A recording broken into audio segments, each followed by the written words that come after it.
Hi everyone, it's Suey. This is Drew. Hello. The other day we did a little summary of Three Body Problem, just the book, to refresh ourselves before we watched the series on Netflix. And now we've both watched the series, so we wanted to have a little chit chat about it because we haven't really talked about it since we both watched it, and we thought we would film our chit chat and let you know what we thought and also get some feedback from what you guys all thought if you've watched it. So 8 episodes, Three Body Problem, Netflix, right? Yeah, 8 episodes, yeah. Yeah. What do we think? What's our first impression? I think big picture I liked it. Big picture? Yeah, big picture I liked it. Because? Well, I think it was well done.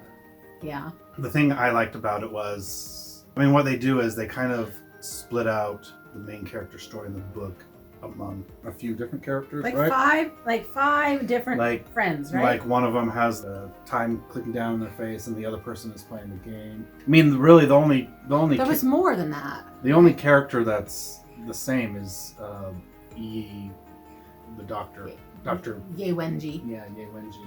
Right. Well, there's others that are sort of ish in there, but it was very, very different in the fact that our main character was not even in the series at all. But they also made all those characters British. Yeah, it felt very European. European. People can't handle Chinese characters. I don't understand this. They're not all British. Well, Jin was, she's British. She was British. British Asian? Asian, yeah. And Asian then, and then the other British, but the girl was American, right? Because she had a visa to work in England. Which girl? The one that was in the ticking. Oh, Maggie. The girl. Maggie, is that her name? Aggie? Augie.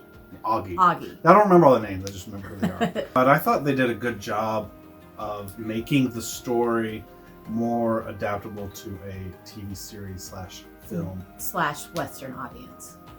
Yeah, it definitely. They definitely moved the setting from China to the Western world. That's for sure. Which is fine because that's the world I live in.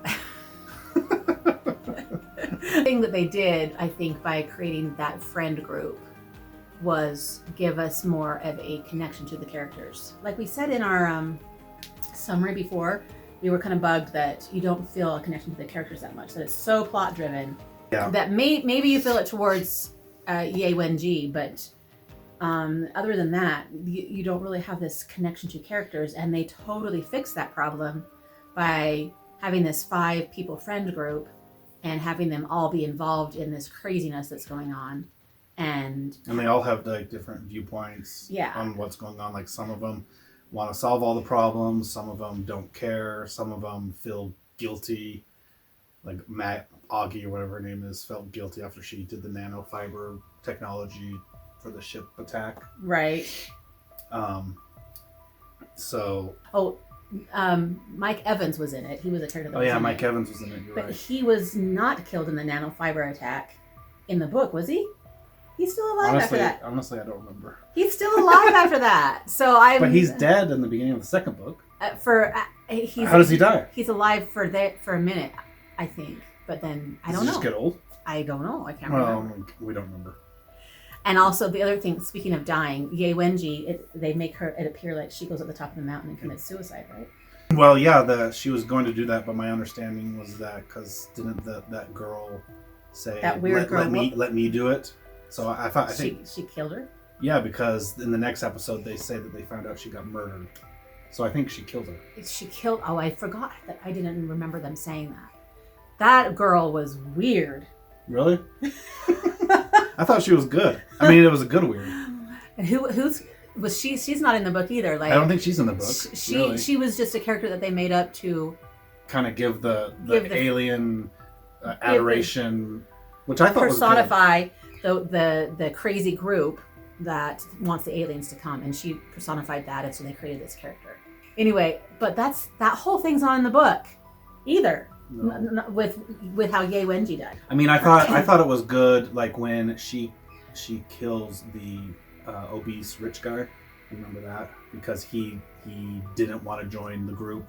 You remember when they're playing the game, they go to level 4, and they basically say these aliens are coming, and then they meet in person, and she's there, Oh. He's like, I'm going to a bar. You guys are crazy. Then she kills him. Is he one of the friends? Yeah, the one of the obese friends. guy. Oh, Jack or something? Yeah. I didn't think he was obese. What are you talking about, obese? Anyways, Jack. Is that his name? Jack. Yeah, Jack. Yeah. He was They the killed one. He was the one that was sort of they killed him so that everybody, the other friends were like really like, oh my gosh, what is happening? Well, I thought that was really well done. And then it kind of gave you an insight on, okay, maybe this is why all the scientists are dying, because maybe they don't want to get in on the group. Maybe. So she's killing them. Right. Yeah. The one thing that I didn't get clarification on is it seems like she had magical powers. Like she like appeared and then she wasn't on the camera. Remember that? Mm-hmm. But then it makes it seem like she's just a normal person. She's the one that kills Gay Wendy. You're talking about that girl, yes. That character, Correct. The one that lived in the trailer for a while. Right at the end. Yeah. And I wasn't sure actually. I was thinking that was the same girl, but then at some point I was like, was that the same girl? So it was the same girl. Yeah. She was the one that appeared and killed. Yes, and then she got all bummed out when the government attacked the group, and then she went off. She went off with her hurt leg. Yeah, with her hurt leg. But the thing that doesn't make sense to me is, one, it seems like the aliens were getting after the scientists and manipulating the science before they realized with Mike Evans that humans, can lie and cheat and not be truthful, and then they're like, we're scared of you. Uh-huh. So it seemed, maybe I misunderstood the timeline, but it seemed like the timeline was they were still manipulating stuff even before they realized they were scared. Yeah, they started manipulating stuff. But I would think that they would want to do that after that, because before what they did after that, when they found out that humans can lie and can manipulate and can deceive people, then they said we are scared, and then they cut off all contact. Right, and they don't talk to their group. Right, they stopped talking to them, and then that made them the group feel like. But before then, they were already manipulating with the science, I guess. From the beginning. I don't know. That's a little hazy to me. Maybe that makes sense that they would do that. I don't know. And they're manipulating the science because they don't want humans to develop and grow faster than they are. Right, because from what they're seeing, we'll be smarter and more advanced when they arrive. So they wanted to stop our advancement. Yep. Yes. They did kind of talk about the sophons, the little tiny computer chips that are spying on everyone. And that is what instigates all of book 2. And this season covers book 1, but it also covers like the first part a little bit of book 2. And book 2 has a whole new main character, but they're saying that Saul, the character that they created for the series, who's not in book 1, but is part of that conglomeration of friends, they're pointing to him as being the main character for book 2. Mm-hmm. And I'm wondering if he's going to be the main character because I know that they're going to do another series. Are they? Another season. I heard that it was too expensive. I don't know if people watched it and they invested too much. Did you hear that? I thought I heard that they were going to do it. They probably will. I don't know. So anyway, I wonder if he's going to be the main character, if they're going to split off that whole thing into several characters. But the whole book 2 is all about the wall facers, which they allude to at the end of the series. Mm-hmm. And they mentioned that our dude is one of them, and he's like, no, I don't want to be. But you don't even see who the other ones are. But all of book 2 is about all of them and what they're all trying to do to ward off the attack of the aliens without the little microchip sophons seeing what they're doing. And the whole idea is that they can't read your mind, right? Right. It's really interesting because they're figuring out how to do stuff, and we're reading it, and we're reading them doing all these things, but we don't know what they're doing as readers even until they reveal it a little bit later on, because it's all in their minds supposedly. Anyway, so they sort of lead into that at the end of this one. Will is one of the friends, and he's dying, and he decides to donate his brain to the cause, and they keep his brain alive, and they stick it on a spaceship, and they shoot him off into space. And he's going to go meet the aliens. The idea is that he will be sort of a buffer, and also maybe the aliens have the technology to revive him, stick him back on a body. But it doesn't work out. He doesn't get there. And so they come up with this whole system of how to shoot him off into space, even though we don't have the technology of light speed travel. And so they come up with this whole system, like just right off the bat. And in days, it's ready to go. And they're shooting him off into space. And I'm sitting here going, what is this story? Yeah. This is not in the book at all. And Yeah. so then I thought maybe it would be in book 2. It's not in book 2 at all. Mm. So they are totally making up this whole thing about the brain getting shot. Which is shot weird into space. because it ended up that he didn't make it. So now he's just floating in space. It was just kind of... So that leaves you hanging because he's going to still be floating in space. And as long as that ship keeps him alive, maybe something's the going to happen. aliens will find him. Yeah. You know, I wonder if Elon Musk watched this and thought, wow, there's no way. You can do this in a week's time. Well, yeah, they come up with their solutions and their things, and then they put it into practice so fast. It's like, there's no way. There's no way. Well, and they also really focus on the fact that they have 400 years, so they make it seem like time isn't an issue, but then they do it really quick.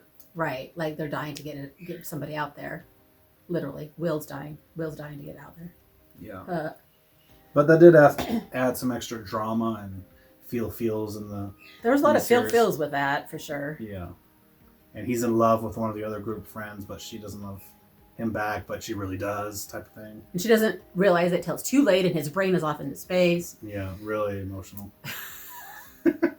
Which you don't get in the book. Yeah, none of that's in the book. They obviously know that's an important feature to keep people watching, so I think they did a good job in that. Do they still, with all these weird changes that they're doing, do you think that they still kept the essence of that book? Yeah, I think so. For the most part. Basically that Ye Wenjie invites them to come, pushes the button, that key moment when she pushes the button and invites the aliens to come. And now that we know that they're on, now that it's not a secret anymore and all of Earth knows that they're on their way, and now how are we going to deal with it? Yeah. That's and the I think they bottom did a line. good job with the UNJ story and the kind of the flashbacks. Yeah, that part was really good. Yeah. And how, I mean, basically she got to a point where her father had been killed. She was being deceived by this guy in the fortress where she was at. So she's like, humans are the worst. And that's when she had the opportunity to invite the aliens. And she's like, these humans have just backstabbed me and betrayed me, and my country's fallen apart. So quite the revenge moment. That was another thing that they changed up in the book, is that they didn't show that she actually ended up marrying that dude Right. from the top of the mountain, and they didn't even show anything about her letting him fall off a cliff. They didn't, and then they made it seem like that her daughter, the one that kills herself at the very beginning of the series, was Mike Evans' kid. Right. That wasn't in the book, was it? That was not, at least, not that I remember. Was she romantically involved with Mike Evans? I don't remember. I don't remember. I don't think so. That was one of the things that was like, because I read the book a while ago. Maybe it was. I mean, it would make sense. I think I would have remembered that. I think I would have remembered it. Maybe it alluded to it, and I wasn't perceptive enough to catch on. But I'm pretty sure that the girl was not his kid. She was the kid of her husband that she married from the lab on top of the mountain. We'll get corrected in the comments, or if anyone watches this, and they want to correct us in comments, feel free to do so, because there's lots of things that you can miss in these books because there's so much. So, but that is definitely one thing that when I was watching it, I was like, wait, what? Wait, what? Yeah. It's so, yeah. But I think the way they ended it was kind of cool, because everyone kept on saying over and over, because they leave a message and say, you are bugs. And everyone's like, we're just bugs. But then they end the series with, where were they? They were somewhere, and there was a bug problem, and it just showed tons of bugs and how powerful bugs can actually be. Really? Is that, I can't even remember how it You don't ended. remember that? No. Well, the guy's like, There's a bug problem, and they're like, oh. they go to this swampy area, and the bugs are taking over. the Asian guy that's protecting Saul. Remember that? And there's He's like- bugs. Yeah, well, because they had just failed the mission with the So cancer guy, Right, maybe I was still thinking about that. and they were all frustrated, and then he brought them and showed them this huge thing of bugs, and he's like, you swat them, you throw poison at them, they still come back, and then it like zooms out, and there's just all these bugs. That's why did I And- totally forgot that. And so it makes you realize, well, just because you're bugs doesn't mean you don't have a chance. So the bugs are going to be a problem for the aliens. Yes, very good. I did notice that they threw in Saul. They threw in his conversation a little bit in the graveyard with Wenji before she goes up to the mountain, and that is the opening scene of book 2. Yeah. And that's like that scene they didn't show in the movie, the series, how important that is, because that is like the catalyst for everything that happens in book 2. And some ideas that she puts into his head that he to study sociology or something. Cosmic sociology. See, I haven't read book 2 yet, so yeah, I've started listening to it, but I'm a very busy person, so it's hard to get through it all. So you listened to that grave with the ant crawling all around? Yeah. And everybody's like, what the heck does that have to do with it? But the conversation that the ant is eavesdropping on is like hugely important. Right. I thought it was fun and interesting, and definitely if there's another one, I will want to see what they do with it and see if Saul goes on to be the main character that doesn't really exist, but maybe he'll do all those things that happen in book 2 with our dude. His name is J I. Lu G. That's his name. Luo G. But I thought it was good. I was pleasantly surprised. And Jennifer was just like, this is too much. Yeah. It was too intense, or like she just too much science. She didn't get it. Too much of what? Probably a little bit of all of that, or the fact that maybe this is really happening and it's too much to worry about. It felt too real. Yeah. That's true. I've been watching some other alien stuff, and what if this is really happening? 400 years down the road, though, we don't care. I'd probably be more of that type of person who was like, whatever, huh? I find it interesting that they were out there, that they're also worried about it, even though it's 400 years down the road. But well, some people aren't, but yeah. Well, yeah, there's all the different kinds of people, but we are definitely involved with the people who are worried about it, who are trying to figure out the solution and how they're going to deal. Which is, I want to talk about book 2 some more. But I already did in my review of book 2 with full of spoilers, so you can go watch that if you want. But we won't talk about book 2 till you have finished it. So. Yeah. Maybe soon. All right, and then I guess book 3 is amazing too. And even though book 2 I feel like ends kind of in a nice wrapped up ending, there must be more. So are you going to read it soon? Or are you going to take a break? I'm taking a little break and then I'll read it. So. All right, but watching the series was fun. It was interesting to see what they did to it. They left the essence of it, but they changed up a lot too. So there you go. Yep. That sums it up pretty well. Yep. Okay. Until next time, happy reading. Bye.